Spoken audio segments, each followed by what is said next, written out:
Friends, welcome to unique corner. അപ്പോൾ unique കോർണറിൽ ഞാൻ ഇന്ന് ഒരു വെറൈറ്റി റെസിപ്പി ആയിട്ടാണ് എത്തിയിരിക്കുന്നത്. നമ്മൾ ഇന്നിവിടെ ഒരു കേക്കാണ് ഉണ്ടാക്കിയെടുക്കാൻ പോകുന്നത്. പ്രിപ്പറേഷനിലേക്കൊക്കെ പോകുന്നതിന് മുമ്പ് ചാനൽ നിങ്ങൾ ആദ്യമായിട്ടാണ് കാണുന്നതെങ്കിൽ ചാനൽ സബ്സ്ക്രൈബ് ചെയ്യുക. വീഡിയോ ഇഷ്ടമായാൽ ലൈക്ക് ചെയ്യാനും ഷെയർ ചെയ്യാനും മറക്കരുത്. ബെല്ലൈക്കൺ പ്രസ് ചെയ്യുമ്പോൾ അതിൽ ഓൾ എന്നുള്ള ഓപ്ഷൻ കൊടുത്തിടാനും മറക്കരുത്. അപ്പോൾ നമ്മുടെ കേക്ക് സസ്പെൻസ് ആയിട്ട് തന്നെ ഇരുന്നോട്ടെ. നമുക്ക് അതിന് വേണ്ടി ഇൻഗ്രീഡിയൻസ് നോക്കാം. നമ്മളിന്ന് ആദ്യം എടുത്തേക്കുന്നത് മേരി ഗോൾഡിൻ്റെ ബിസ്ക്കറ്റ്സ് ആണ്. ഏകദേശം 30 ബിസ്ക്കറ്റ്സ് ആണ് ആ പാക്കറ്റിൽ ഉണ്ടായിരുന്നത്. അതുപോലെ നമ്മൾ 1 കപ്പ് പാല്, 1/2 കപ്പ് പഞ്ചസാര, അതുപോലെ അല്പം ബേക്കിംഗ് പൗഡർ, കുറച്ച് വാനില എസൻസ്, ഇത്രയാണ് നമ്മൾ ഇൻഗ്രീഡിയൻസ് ആയിട്ട് എടുത്തേക്കുന്നത്. അപ്പോൾ നമുക്ക് സ്റ്റാർട്ട് ചെയ്യാം. അപ്പോൾ നമ്മൾ ആദ്യം ഈ പഞ്ചസാര ഒന്ന് പൊടിച്ചെടുക്കണം. അപ്പോൾ ഇതാ ഇവിടെ പഞ്ചസാര പൊടിച്ചെടുത്തിട്ടുണ്ട്. ഇനി അതുപോലെ തന്നെ നമ്മൾ ആ ബിസ്ക്കറ്റും ഗ്രൈൻഡ് ചെയ്തെടുക്കണം. അപ്പോൾ ആ ബിസ്ക്കറ്റ് അത്രയും നമ്മൾ പൊടിച്ചെടുത്തിട്ടുണ്ട്. ഇനി നമ്മൾ ഇതിലേക്ക് അല്പം ബേക്കിംഗ് പൗഡർ ഇട്ട് കൊടുക്കണം. എന്നിട്ട് നന്നായിട്ട് മിക്സ് ചെയ്യണം. നമ്മളിവിടെ വിസ്ക് ഉപയോഗിച്ചാണ് മിക്സ് ചെയ്യുന്നത്. നിങ്ങൾക്ക് എങ്ങനെ വേണോ മിക്സ് ചെയ്യാവുന്നതാണ്. ഇനി നമുക്കിതിനെ ഒന്ന് അരിച്ചെടുക്കണം. ഒറ്റ പ്രാവശ്യം അരിച്ചെടുത്താൽ മതി. അരിച്ചെടുക്കുമ്പോൾ ഇത് നന്നായിട്ട് മിക്സായി കിട്ടും.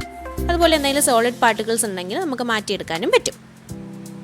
അപ്പോൾ ഇനി നമ്മളതിലേക്ക് 1 ടീസ്പൂൺ വാനില എസൻസ് ചേർത്ത് കൊടുക്കുകയാണ്. എന്നിട്ട് നന്നായിട്ട് ഒന്നുകൂടി മിക്സ് ചെയ്യണം. അതിനുശേഷം നമുക്ക് എടുത്തു വച്ചിരിക്കുന്ന പാലൊഴിച്ച് കൊടുക്കാം. കുറേശ്ശെ വീതം മാത്രമാണ് പാലൊഴിക്കുന്നത്. കുറച്ച് പാലൊഴിച്ച് മിക്സ് ചെയ്ത് പിന്നെയും കുറച്ച് പാലൊഴിച്ച് മിക്സ് ചെയ്ത് ആ ഒരു രീതിയിലാണ് ചെയ്തെടുക്കുന്നത്. അപ്പോൾ ഇനി നമുക്കിതിലേക്ക് അല്പം എണ്ണ ഒഴിച്ച് കൊടുക്കാം. 1 ടീസ്പൂൺ എണ്ണയാണ് ഒഴിച്ച് കൊടുക്കുന്നത്. എന്നിട്ട് വീണ്ടും നമുക്കിതിനെ നന്നായിട്ട് മിക്സ് ചെയ്ത് കൊടുക്കാം. എന്നിട്ട് കുറച്ചുകൂടി പാല് ചേർത്ത് ഒന്നുകൂടി ഇളക്കി കൊടുക്കണം. നമ്മൾ പാൽ ഒരുമിച്ച് ഒഴിക്കരുത്. ഇതുപോലെ തന്നെ പാട്ടായിട്ട് ഒഴിച്ചു കൊടുക്കുക. ഇനി നമ്മളൊരു ബേക്കിംഗ് ടിന്നെടുത്ത് അതിലേക്ക് ബട്ടർ പേപ്പർ വെച്ച് കൊടുത്തിട്ട് നമ്മുടെ ഈ ബാറ്റർ ഒഴിച്ചു കൊടുക്കുക. ബാറ്റർ കറക്റ്റ് ഈ ഒരു കൺസിസ്റ്റൻസിയിലാണ് നമുക്ക് കിട്ടേണ്ടത്. എന്നിട്ട് നമ്മളൊരു 10 സെക്കൻഡ് അതിനെ ഒന്ന് ടാപ്പ് ചെയ്ത് കൊടുക്കുക. അപ്പോൾ എയർ ബബിൾ എന്തെങ്കിലും ഉണ്ടെങ്കിൽ പൊക്കോളും.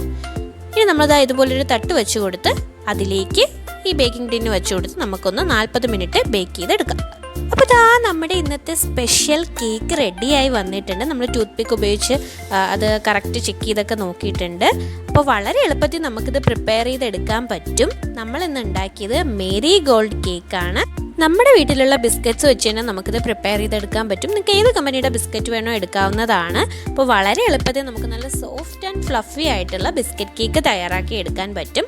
പല രീതിയിൽ ബിസ്ക്കറ്റ് കേക്ക് പ്രിപ്പയർ ചെയ്യാൻ അതിൽ ഏറ്റവും ഈസിയസ്റ്റ് വേ ആണിത്. അപ്പോൾ എല്ലാവരും ഇത് ട്രൈ ചെയ്ത് നോക്കാൻ ശ്രമിക്കുക. നിങ്ങളുടെ എക്സ്പീരിയൻസ് എന്നോട് ഷെയർ ചെയ്യാനും മറക്കരുത്.